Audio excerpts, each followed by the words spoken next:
大家好啊，我係 KJ 學嘅 Tommy。咁今個星期咧，呢條片咧就想同大家講下咧 FOMC 會議嘅結果啦，同埋背後嘅含義嘅。咁首先大家都會知道啦，10月尾聯儲局 FOMC 會議公佈之後咧，就宣布就減息25個基點嘅。咁其實減25點咧，其實都係合乎市場預期嘅。咁但係重點咧係之後嘅講嘢喎。咁會後咧，主席鮑威爾就宣布咧，12月咧其實就未必會減息嘅。咁其實點解會已經咁樣講咧？就因為咧佢哋覺得咧3.75%至到4% 嘅利率水平咧，已經咧係接近佢哋中性利率嘅頂點㗎啦。咁換句説話嚟講咧，佢哋認為咧而家呢個息口咧已經減夠。咁第二啦就係停止縮表喎。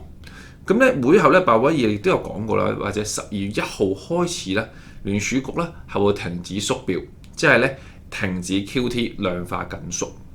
咁其實喺過去咧，聯儲局咧係一直做緊收水嘅動作嘅，咁係令到個市場咧係有所個流動性咧係有所緊張啦。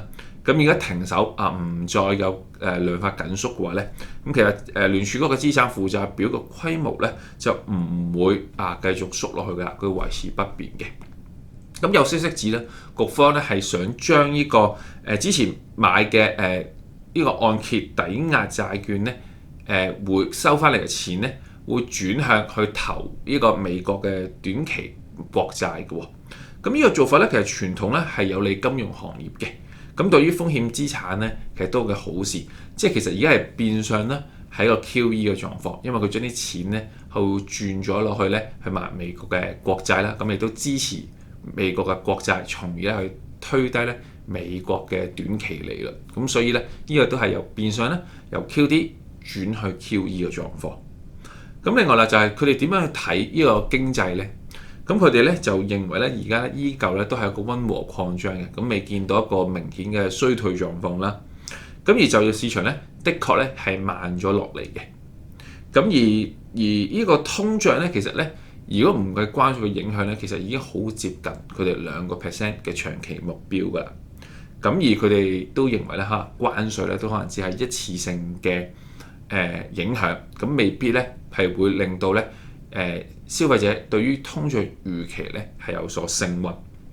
咁但係咧，其實呢一個比較相對嘅鷹派啲嘅立場啦，對於12月唔減息啦，咁其實咧市場咧都認為咧係有啲鷹派嘅，都對呢一個減息嘅預期咧都有所放緩啊，減低。咁譬如話而家 Fed Watch 咧，市場上預期咧12月嘅減息嗰個機會率咧由90%啦落到去60%幾嘅水平嘅。而債市亦都已經有所上升啦。咁個美元咧，其實都已經重上翻99至100個水平㗎啦。咁其實總體嚟講咧，今次咧聯儲局咧係減息，但係咧立場偏向鷹派嘅。咁但係同一時間佢都有所解釋就未必咧，即係之後都唔會再有呢個量化緊縮嘅狀況。咁同埋咧可能會開始翻量化寬鬆添。咁其實一來一回咧，其實咧今次嘅 FOMC 會議咧又未必太過辣嘅。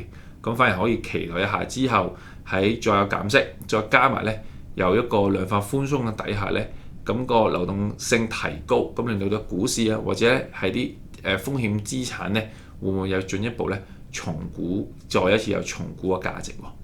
好啦，今個星期呢條片咧就去到呢度，咁我哋下次再見啦，拜拜。